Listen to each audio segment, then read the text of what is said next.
to the Modern Mindset Podcast. I'm your host, Josh Giordani. Special guests with me today, my friend, Hunter Rittgers.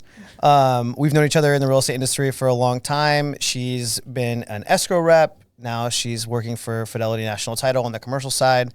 So welcome, Hunter. Thank you, Josh. I'm very excited to be here. I know, a long time coming. I actually texted you super last minute, 2 weeks ago, and I was like, hey, we got an opening. Yeah. Same day. Come on.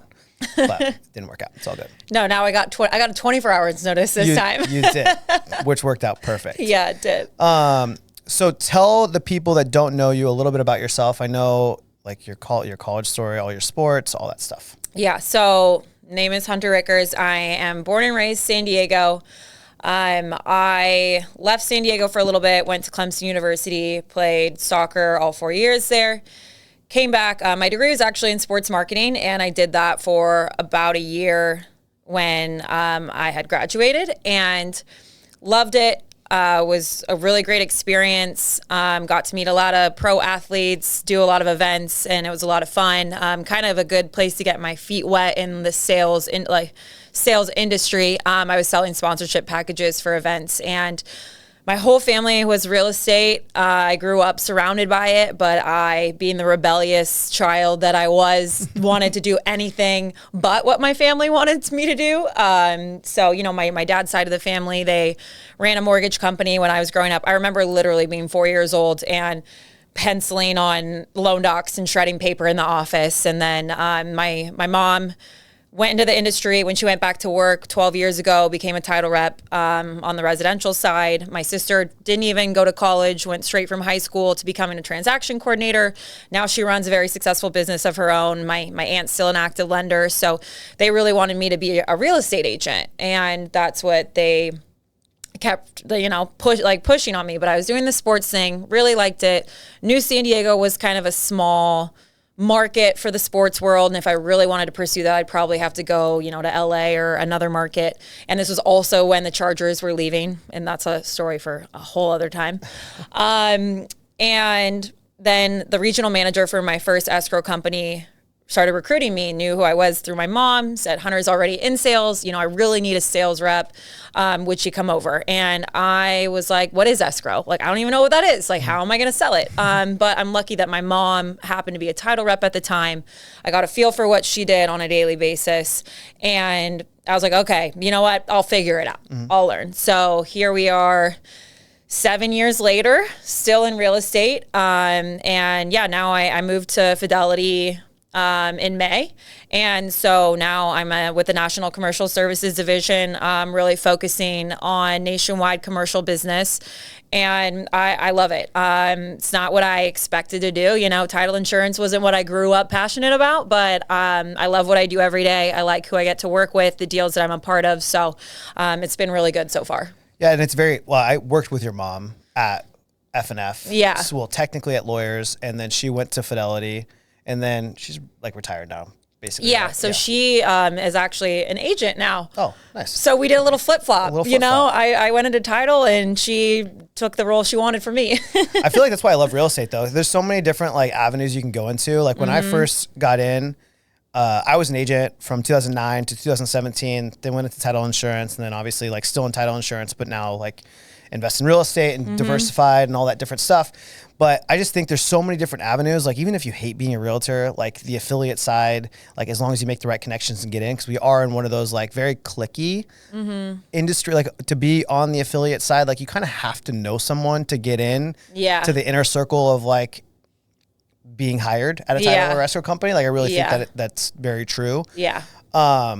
But there's just so much opportunity in the real estate industry, not just to be a realtor. And I think a lot of people just don't understand that, that there is just different avenues you can go without being a lender or without being a realtor. And I think, 90% of the time, when people get into real estate, they don't finish their career in the place that they started it, because it's very, it's constantly evolving. And once you get into it, you kind of get a feel for other parts of the business. And so, you can continuously, adapt and move to kind of where you find your niche to be. And that's what I think a great, I'm super happy I started on the escrow side, because I kind of got, to connect with almost everyone involved in a transaction. I was working with realtors, with lenders, with title, with everyone. So I got a feel for kind of what the industry has to offer. So that made the transition, just over to title that much easier. 100%. I do want to get back a little bit to like sports and like the fitness side, because I think like with you and I, we always talk about it whenever we're hanging out, like the fitness side, business, all the different avenues. So I would love to get into a little bit. So like with soccer, when you're at Clemson, you came back to San Diego, what was like your goal were you trying to go pro? So when I went into college to play, that was my intention. I had been in like the Olympic development program a little bit in my youth, and that was definitely what I saw happening. And went to Clemson, started my freshman year, and then ended up, having a knee injury my freshman spring, and which put me out for almost a year at that point. And the girl who came in the year behind me was an incredible player. She's actually starting goalkeeper for the Wave and Canada. And so that's been really exciting to see, her career evolve. But it was at that time where I realized, one, that soccer wasn't my long-term play. And, I always say that was probably the best thing that could have happened to me at just in my development as a person, because I was always, I was a high level player. I was always my club team was ranked #1 in the country, most of my youth. And, I was a gifted, young player. And I worked really hard, don't get me wrong, but things kind of, I guess it came naturally to me. Sure.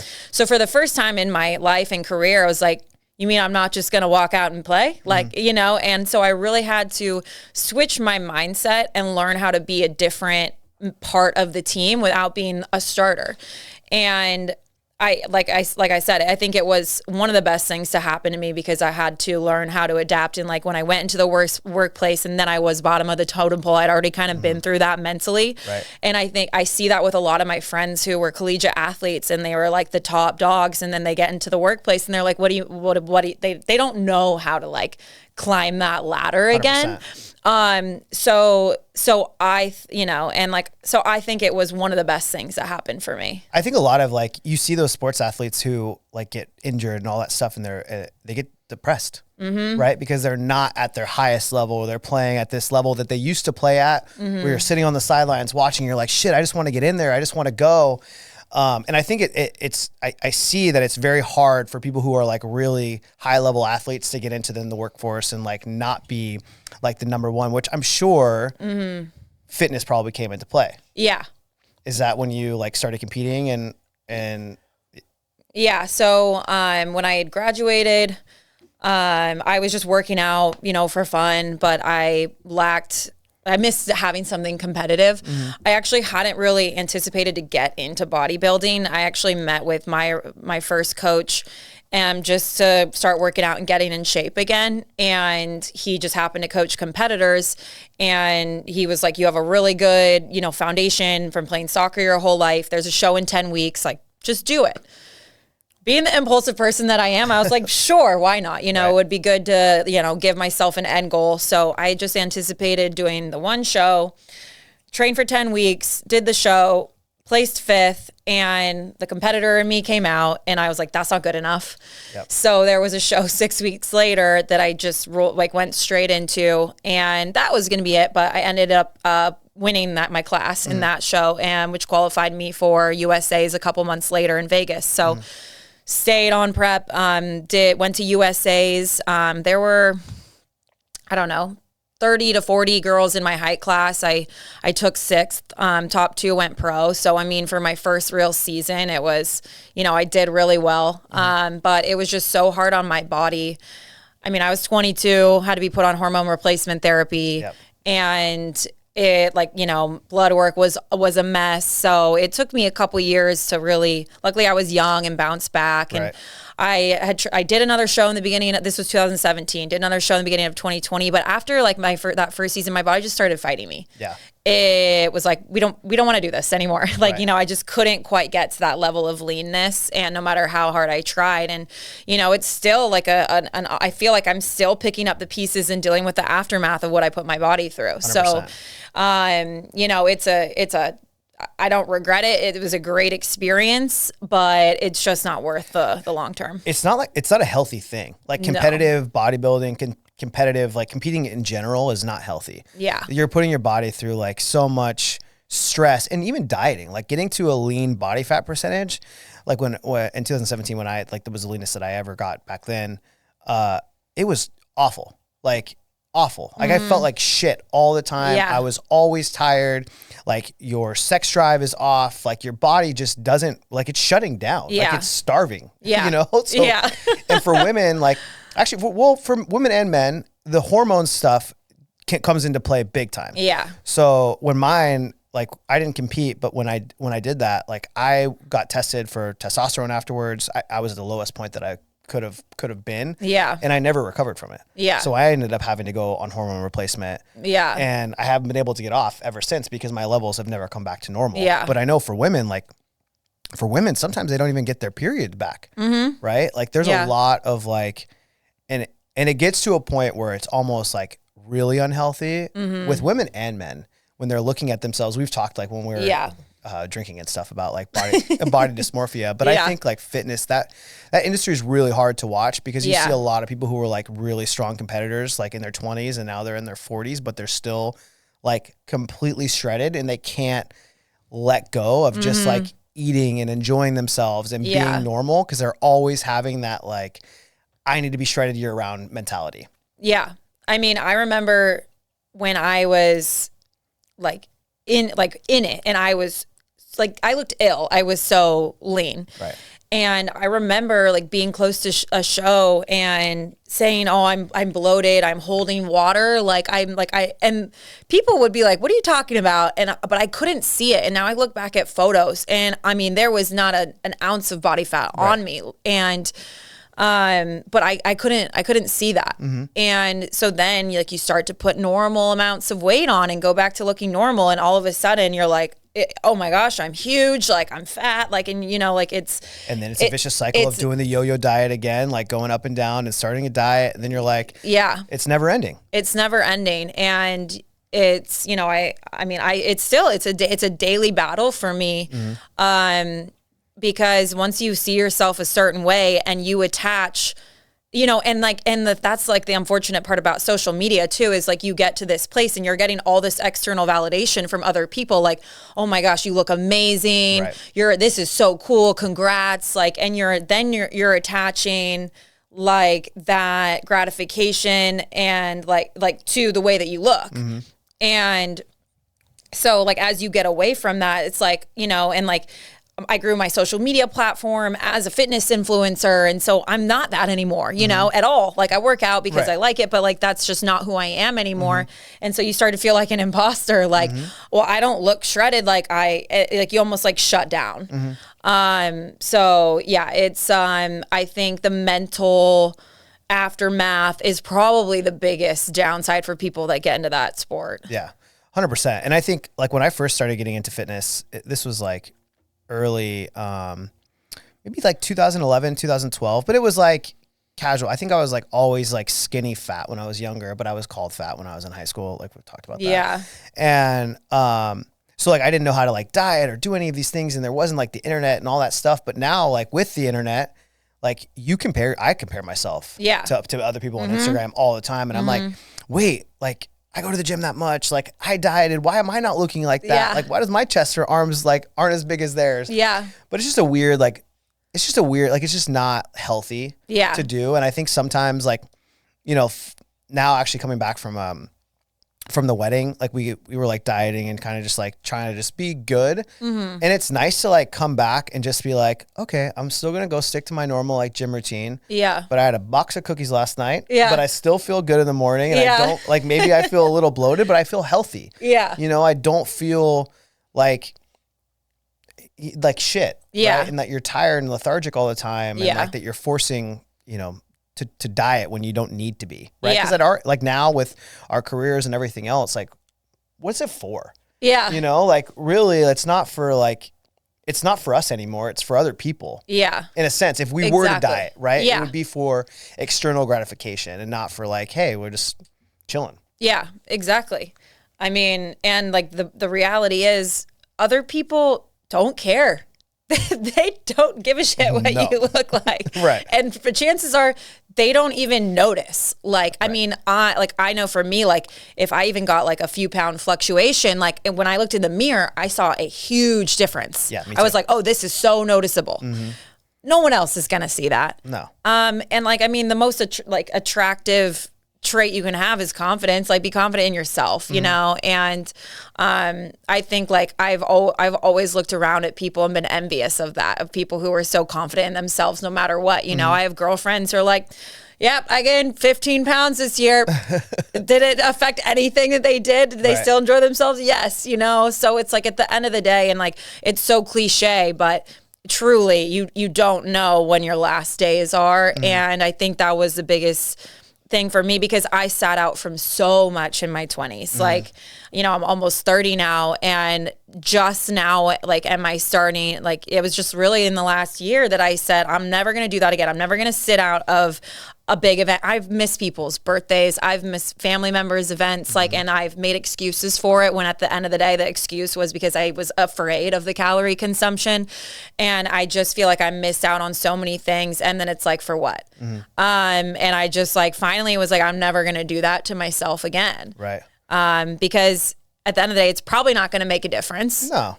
And it's not worth it. No, and it's not like we said, it's just not healthy. And I think it's more important to surround yourself with like the people who care about you anyways. Like there is times, don't get me wrong, like there is times where like, hey, maybe we, like for me, if I gain 20 pounds, like from right now, I'd probably be like, okay, like I want to get myself back to a healthy place, but not an unhealthy place. And I think that's still important. But now I feel like without like the competitive side, right? Like you can still go and, you know, have Thanksgiving with the family and like be present and still be able to go and like fit in a few drinks without it like completely ruining things. And I think that's the power of like understanding like calories and like macros and all those different things, and being able to track in technology these days on like knowing that you don't just have to like eat chicken and rice or like very basic foods. Yeah, no, for sure. It's about finding a balance. Yes. And it doesn't have to be all or nothing. And I think like the biggest thing that was a game changer when I started telling myself, because it's okay to have high standards for yourself. It's okay to like have a certain physique where you feel the best, you look the best, like, and that it's not an excuse to be like, oh, screw it, go eat and drink whatever you want because YOLO, you know, like it's not that. Like you still want to like be 100%. Healthy, but it's okay to like want something more for yourself, but still accept yourself for the way that you are right now. Yeah. And I think that's the biggest thing. It's like, it's okay that you're not 100% confident in the way that you look right now and you want to be a little bit better, but that doesn't mean you have to hate yourself until you get to that point. Right. It's okay to and maybe it takes you a little bit longer than it would if you were just 100% all the time. So it's like, and that was like the biggest like self-talk that really helped me. It's like, okay, I'm a little bit heavier than like I usually am, but that's okay. That doesn't mean I look bad. I look great, but like it's okay to like want to like get back to that place without being totally like disgusted until I am. Yeah, I mean it's your standard, right? I think we all have like standards for ourselves of like physically of where we want to be, but it doesn't mean that like we're fat. Right? Like I have a standard to be leaner than what I am right now, but I feel really like I came like yesterday. I was like, I feel really good. Like my gym workouts are really good and I'm eating good and I'm like not worried about anything. But like I know deep down, like if it was summertime that I would want to be a little bit leaner. But it's all good because we have our standards. Like but no one else gives a fuck. You know? Like it's just yourself. And it's okay because it wouldn't take like for you to get to where you wanted to go, like maybe 3 weeks, right? Like you're probably good. You know, it's just bumping up the cardio a little bit, just getting back into like a lifestyle change and not like a huge competitive diet. Do you feel like with sports and with competing and all that other stuff that it's helped you with business? Definitely. I think having that competitive drive inside of me is, has helped a lot because that comes from within, you know, and like being like an athlete and like the bodybuilding, like especially the bodybuilding, it's like nobody did that work but me. And people can want it for you, but at the end of the day, like you're the only one who can do the work. And I think having that internal drive is what makes a difference in the workplace because you have sales managers, you have, you know, people who are giving you like numbers and or goals and like that's great and all, and they can motivate you and push you all they want. But if that doesn't come from like an internal desire to achieve that, then you're just not going to get there. So, you know, it's that like just, you know, having that competitive mindset. It's also, you know, like learning how to be a team player. Again, like going back to like losing my position. It's like, how can I still contribute? How can I be a leader? Like, how can I make this team better, even if maybe I'm not playing a role that I used to play? And so, you know, learning how to work with people, and that goes for people on your team internally, but then also like how to work with your clients and people outside of it. So yeah, I mean, I think sports has been a huge contributor to, you know, how I've been able to step into the workplace. 100%. I think, with like, I didn't compete, but when I was doing like a diet, for example, it's painful. We're starving our bodies. We're going through like this tremendous amount of pain. But then I correlate it, like after I was done, like going and make cold calls. It's not painful. It's painful maybe mentally, but it was more physically painful to do the other things that was, I think, way harder. Yeah. Right? To get told, you know, or hung up on or anything like that, like it's just less painful than actual pain. Yeah. So it's easier to do. So I think like doing sports and knowing how, like, I think 75 hard is a really good example of like people just like that can relate to this. Is someone going through 75 hard and doing a routine for 75 days straight. I truly think that that can change their life because they'll get into a routine and know how to be better for themselves and read and come up with like different things to train your brain to do every single day. That I think that you and I maybe did like on accident back in the day before 75 hard was on. But I think it correlates a lot to business and how you can be successful with sports and with fitness and all that other stuff. Well, and they're very similar in the way that they're like success in any of those things is a culmination of all the really small things that you're doing every single day. You know, if you're going through a diet and trying to get lean, like you're not going to wake up every single day and be like, ooh, I'm leaner. And each day sucked just as much as the last one, you know, like when you're preparing for, you know, when you're an athlete and you're practicing every day, like, and you're in the gym and you're going to every training session, not every single day are you going to, you know, feel like you got that much better, but you're doing the right things consistently every single day. And at the end of it, you found success. And like, that's how it is in business. Like you're a lot of times, especially in sales, like a big portion of sales is laying groundwork and, you know, repetitions. And like, you're not just going to leave every meeting or every phone call with a deal. So it can be very discouraging if you feel like you worked really hard all day and you don't have a deal or anything to show for it. But 100%. Again, it goes back to that mindset of just knowing you're doing the right things every day consistently, and you're going to reach the goal at the end of the day. 100%.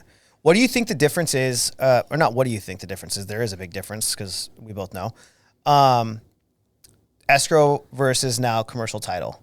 Is it very, like, what is the different, I know most of the people on here are probably not going to be like the affiliated sales rep position, but all sales is very similar. Yeah. Do you feel like it's very different with the commercial side on title than escrow? I feel like what I do on a daily basis really isn't very different. It's just now, well, I mean, title and escrow are obviously completely different services, but that are connected in some way. But, you know, what I do as a salesperson is essentially the same thing. You know, the prospecting and the deal flow and all that. The only difference now is that, you know, I handle national accounts. So now I'm, you know, doing deals in all 50 states, and the deals are just a lot bigger and there's a lot more at stake for a lot of people. You know, it's not just now, I guess San Diego average is $1 million house, you know, but sometimes I have my hands on a $50 million or $100 million or a $200 million deal. So I feel like I'm a lot more part of the deal process than I used to be. You know, and then in title, like I'm a huge nerd actually. So I really thoroughly enjoy like actually getting to look into the history of a property, especially when you're talking about these big commercial properties. $100 million properties. Yeah. That have been, you know, I mean, that have been a historic piece of land since for forever. Right. I mean, I remember when I was training and we were looking at a gold mine, that's been around since the gold rush. What? And that was, and there, I was in the production plant and we're looking through like the handwritten books before there was ever even any technology. So it's really cool to get to see like some of the properties that are here today and kind of their story and where they came from. Yeah, I think like the sophistication of commercial versus residential is so much different. Like the caliber of people, this isn't any shade, but like the caliber of people that you deal with on the commercial side versus residential is totally different. Like, let's be real, most of the commercial side, like they're very, very educated. They're dealing with a shitload of money, right? Very sophisticated buyers and sellers.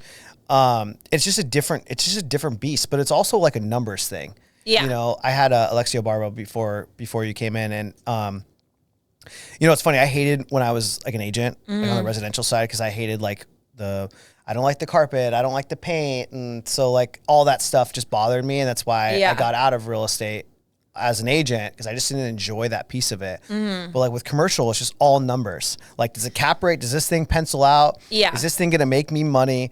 All right, let's do it. Well, commercial is pretty much, for the most part, like it's a lot more B2B, so it's like everybody involved is running a business of some sort. So yes, it's a lot more numbers driven. It's a lot more bottom line. People just want to know, how can I get this deal done the most effectively, efficiently, get me the most money for spending the least amount of money. It's very much numbers because a lot of the buyers and sellers, again, are businesses, or you're dealing with developers or whatnot. So everyone is just trying to make their money, and you do get a lot less of the bullshit. And I mean, I don't want to call it bullshit, but like, when you're selling a residential deal, homeowners and buyers, like it's a lot more emotional. Like this is their personal money. Like this is the biggest like financial decision they're probably ever going to make. Right. So they have every right to be as emotional about it as they are. But yeah, so I agree. I think when you get to the commercial side, it's a lot more business. Yeah. Which I think like if I was to ever like look back as like getting out, I don't regret any like career moves that I've ever done, but like commercial always sounds so much more interesting to me. Like if I was to switch from an agent to going on the commercial side, I feel like I would align so much better with that because it's just different. Yeah. And I like the numbers, and I'm an emotional guy, but I'm not like when it comes to like business stuff, I don't like the like emotions behind things. Yeah. And like the sensitivity and like as us, like we dealt on the residential side, you deal with that a lot. Yeah. Especially even with clients, and which can be hard. Yeah. Challenging. Yeah. I think we also have to have like very much like rhino skin when it comes to like the residential side of like clientele and being different. Do you ever feel that like on the residential side that you were treated differently? Yes. Do you feel like you're treated differently on the commercial side, or are you more respected? I feel more respected. And now a lot of my clients on the residential side, and I would say most of them were great. But I didn't really feel like I was needed. And then I felt like I was treated like a salesperson. Like, hey, you need my business. This is what I need for you to get my business. And then I felt like an order taker, and that was it. I felt like I was, basically a glorified errand runner a lot of the time. And I didn't feel like people really brought me into as a business partner. And now, being on the commercial side, I'm really looked at like not for what can you do for me? But how can you help my business? Sure. And I feel that's why I've found some success like fairly early, is because I'm not just saying, hey, go put a deal together and let me know when you want me to open title. It's actually like sitting at the round table, like, what are you guys looking for? What are you looking to acquire, or what do you have coming? Because, as title reps, like we're another pair of boots on the ground for them. I mean, what we're doing all day long is talking to other people. We're talking to brokers, developers, attorneys, lenders, across all asset types in all areas, so you want to you should be able to connect the dots. And I feel like they really look to me to do that. So it's a lot more gratifying to get a deal done when you felt like you were part of it. I mean, like I just closed my biggest deal in my career at 42 million within a couple months of being over on the commercial side. And it was because I found an off-market deal and helped put it together. So that is like, it's a lot more exciting when you have deals come through the door, when you feel like I actually helped. I didn't just pick up the phone and happen to get lucky, right. Yeah, and I feel like the beginning of my title career, like leaving, like as an agent before, I remember when title reps would come in the office and I was a dick, right? I was an asshole. I was like not the nicest person in the world. And to be honest, like I didn't deserve to be an asshole because I was just young and didn't know anything and just felt like I was being sold. And I didn't do like a ton of business. So I was just one of those like people like that we would look at nowadays that we probably wouldn't want to work with. But like the first 4 years of the industry, I felt like an order taker and I felt like the bottom of the barrel. And it was really challenging mentally because I felt like I was just, I feel like I lost myself as like a person because you're just like, you're doing these order takings. You don't feel valued as a person in the relationship, in the business relationship when you feel like you are giving value, but it is just like a transactional thing. And then when people stop using you and all these other things, it just like, it not hurts like emotionally. It's just like a mental thing. It's a mental game every day, which sales is, period. Yeah. But when you're treated like shit, it's not fun. Yeah. And I think a lot of people who have been in our side of the industry for a really long time, like you can tell they've been in our industry because of how negative they are, because of how people treat other people on our side. Yeah. And it's really challenging because I don't know that a lot of people like talk about how affiliates or like title and escrow people are treated, but like it is sometimes like, I think people just need to realize like we're all human and like you, like just being nice and saying no in like a very polite way. Is better than hanging up on us because we're going to see you in person one of these days and it's going to be really awkward and I'm probably going to laugh about it and be like, oh, you're the guy that hung up on me. Nice to meet you. But like, it's just interesting because I would never do that. Like treating everyone as like a person and a human and not just like, hey, you want something from me? But like, if I did, don't give it to me, and like move on and just say that. But it feels like people like with that dynamic, like they almost just forget like just human decency and common courtesy. And like, we're all just trying to make a living at the end of the day. Yeah. But yeah, it's just, I feel like it just goes out the window as soon as it's like sales, a sale. I feel like a used car salesman sometimes. Like that's how I feel like how I'm looked at. Yeah. No, for sure. I mean, that's how I felt like I was looked at for a long time, which is why I think nowadays I'm just like, I want to work with like the people who I'm already working with. And if I work with new people who like, I just connect with on like a natural basis, that's it. Yeah. Cause like, I just can't like mentally, I don't want to deal with the people who drain me. Yeah. And it's exhausting. Yeah. It's funny since I like stepped into this role 7 years ago, I'm now when I'm getting a sales pitch from someone else, like I used to be the person who would just like hang up on somebody like on the other end of the phone or maybe not be the nicest. Like if I felt like I was not in the mood to be pitched and I was getting pitched, and it's really changed my mindset because I know how it feels when it happens to me. So now it's like, I'm going to do whatever I can to let you down easy at least, or just like kindly say like, I'm good. No, thank you. And if I can help, like, why not? You know what I mean? Like, just because if I have the time and I like, there's a way that I can help, then I'm going to help this because I know how scary it is to be that person on the other side of the phone. Right. And I do remember as like a realtor, it's hard because you get a lot of calls. Like when you're doing business and you have listings and things like that, there's so many people who are getting paid on every transaction, right? Title, escrow, home inspector, termites, contractor, right? Like lenders, like there's probably so many other people that I'm like not naming, but all those people are prospecting the same person, right? The realtor involved in the transaction. So I do get it because it's like, it's tough, but sometimes you just have to like humanize it a little bit that like everyone's real people. And if you have your relationship, just tell people that instead of being a dick. Yeah.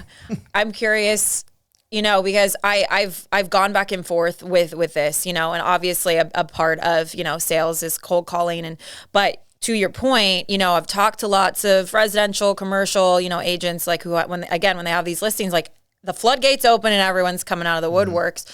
And a lot of them have said, that expressed like how overwhelming it is and that all of a sudden everyone's coming and asking for the business. So like in your experience, has making those calls and those emails when someone gets a listing, like have you found success with that doing it or? So I did those in the beginning of my career. So 2018. Yeah. But then I just like, once I started making those calls initially, like I probably wouldn't have gotten that business initially, maybe a few here and there, but it's then still calling all the time. Yeah. Right. And still having them like in my CRM and still inviting them to all the events or all the things that like we were creating to, add value to people. I mean, that's the stuff that works, right? Yeah. Is not like the initial reach out. Like I never expected to get their deal. Yeah. Right?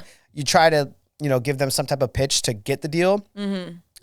Like I don't expect to get it though. Yeah. But ultimately it's like building a relationship on the back end. Exactly. Right? The more and more you follow up, they'll get into your inner circle, they'll start going to your events or like things that you're putting on or happy hours or whatever it is. And if you guys connect in person, like that's all I wanted is like to get in front of someone, to build a better connection. And I think back then when I was younger, like I wasn't as like relationship driven as I am now. Like I think the last like 4 years is when I would rather build a relationship and then not use me for title or for whatever, or bring me, a deal for flips than just like get a deal and not have a relationship. Cause then it's just different. Cause then you're like butting heads the whole time. Yeah. It's not smooth. Yeah. So I don't know. That's just where I'm at now in my stage. Yeah. My stage in life. But I think right now with you, like you got to call everyone. You got to do all of it, right? Yeah. And I don't even know, like, because you can't even throw happy hours or anything like that. No, still, stuff. Yeah.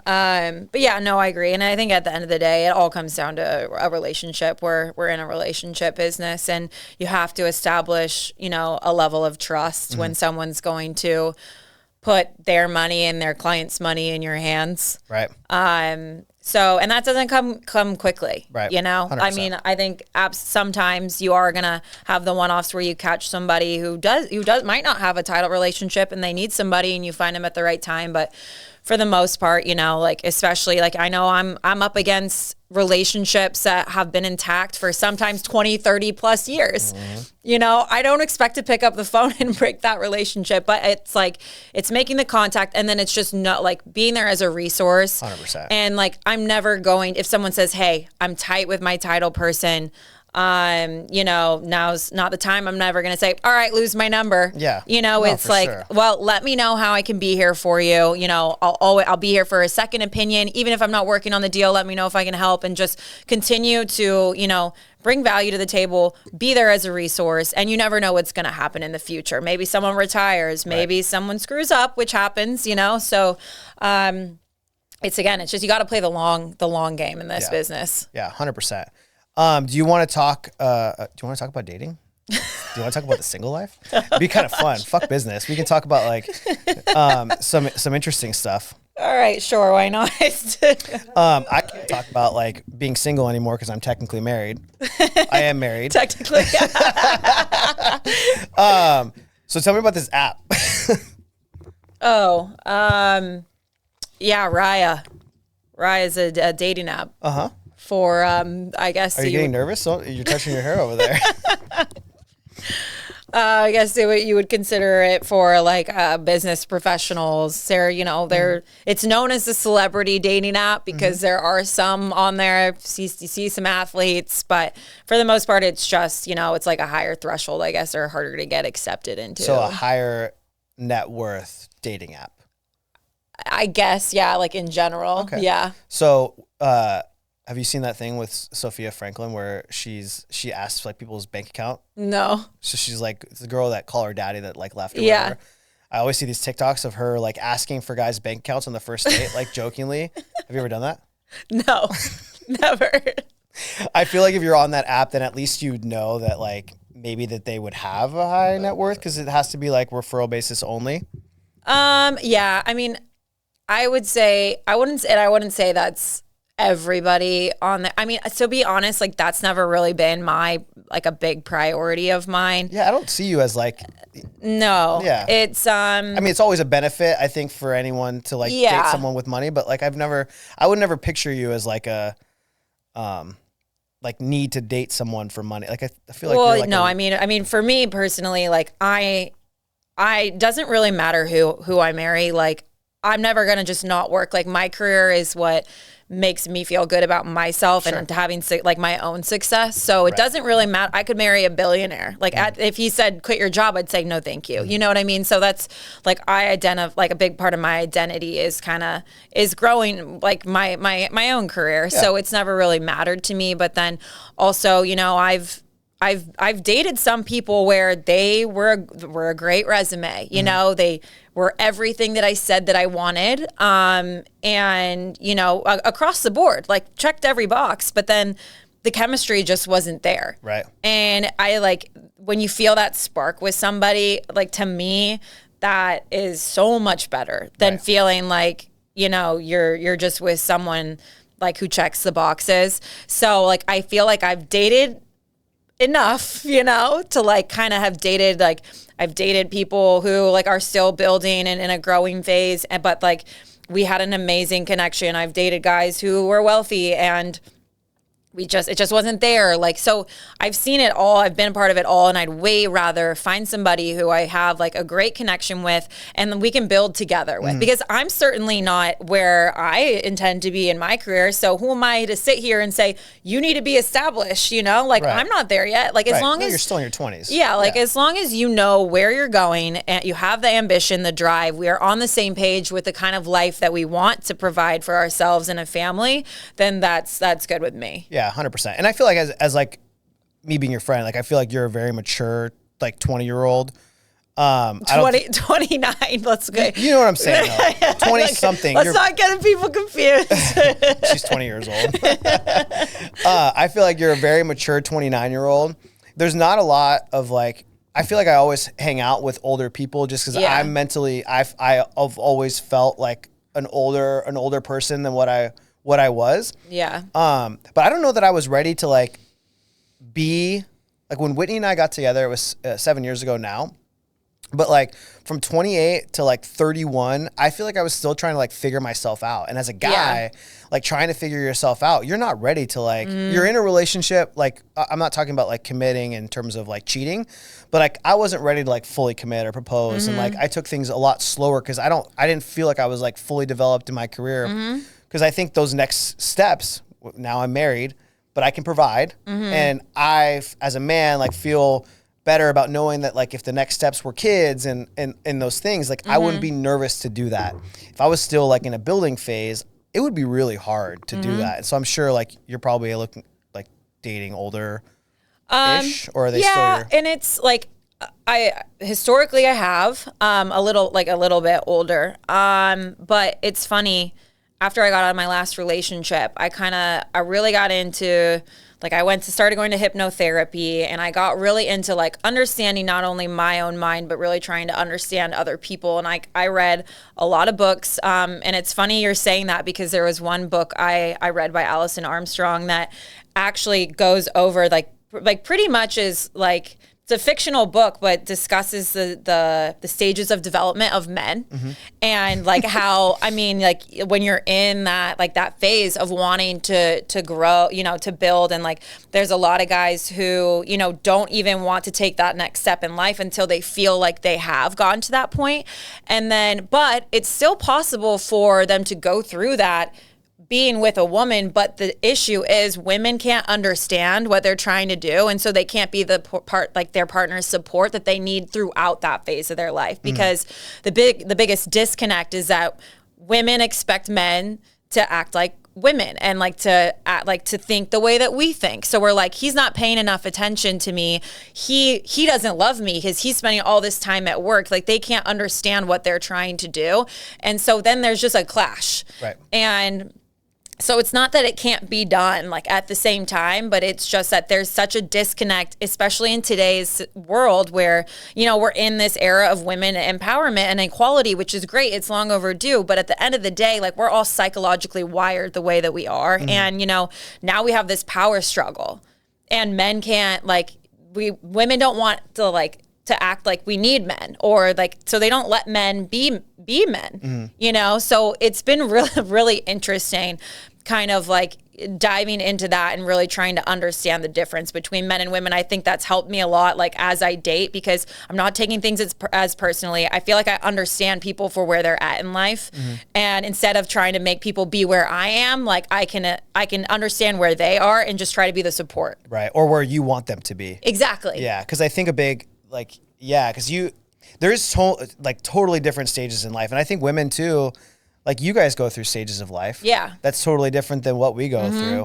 And I think just us as guys, building and creating some empire, so to speak. Yeah. Right. But now because I was raised by women and all the women are in my life are very strong women. My mom's a principal. So she runs shit. Mm-hmm. Right. So very, very strong women. So she, to me, I look at her, she created her own empire in her own way.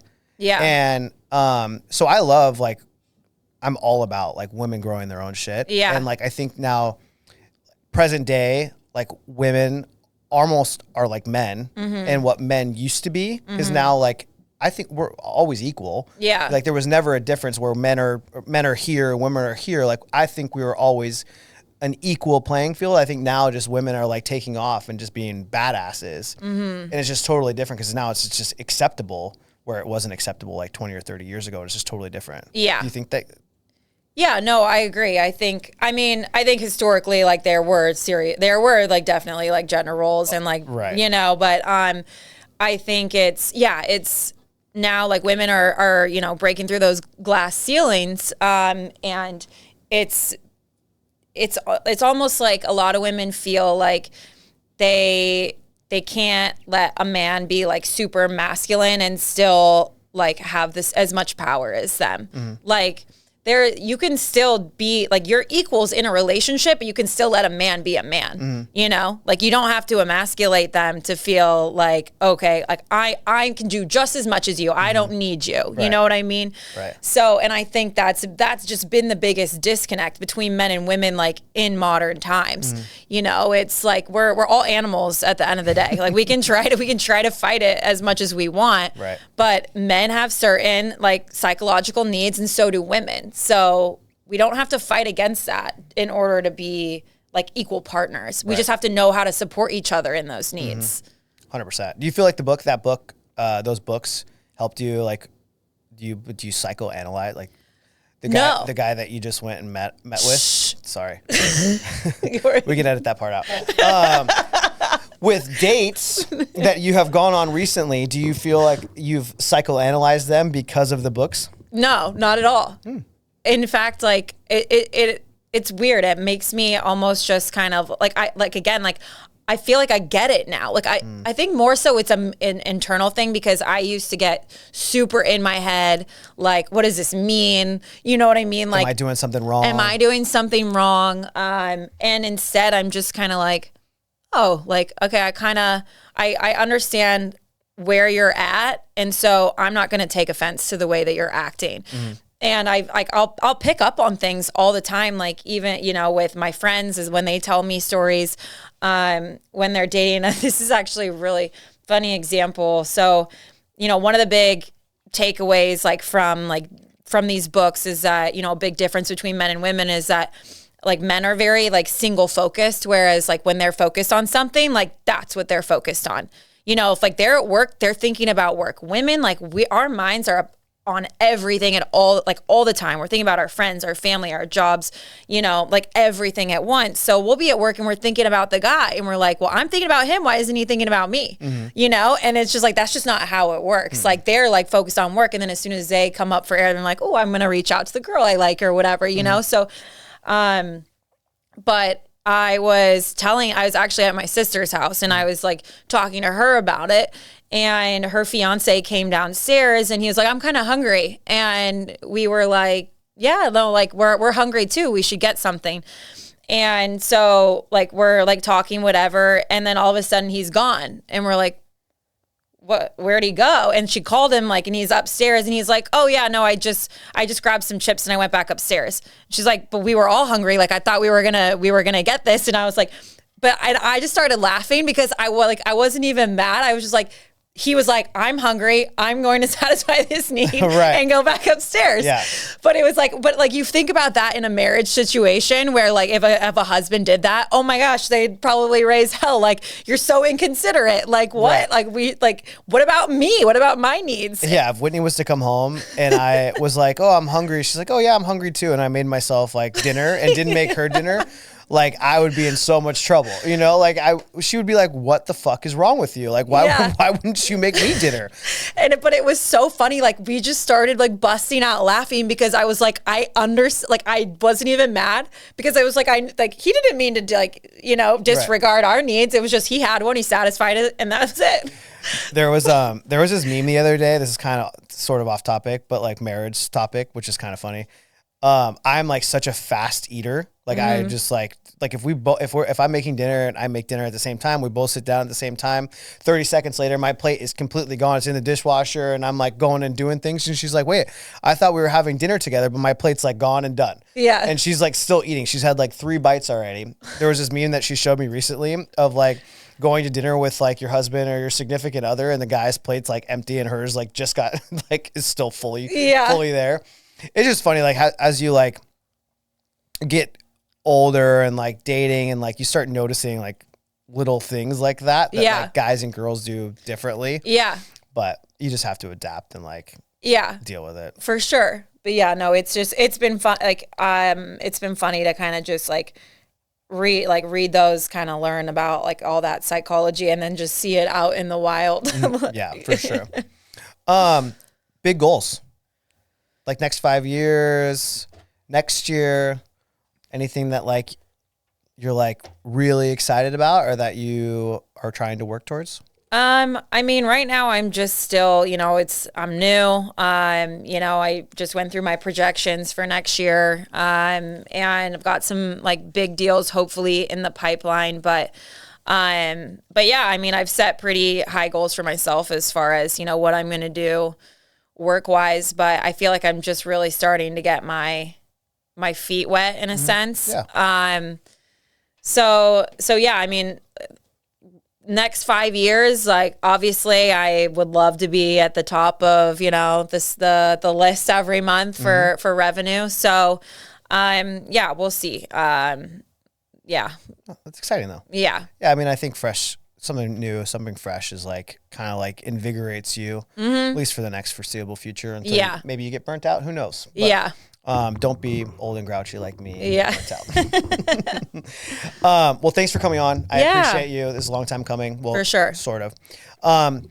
Thank you all for watching. If you want to reach out to her, she'll be tagged down below. If you are in commercial real estate, use her for title. She's amazing. She'll take care of you.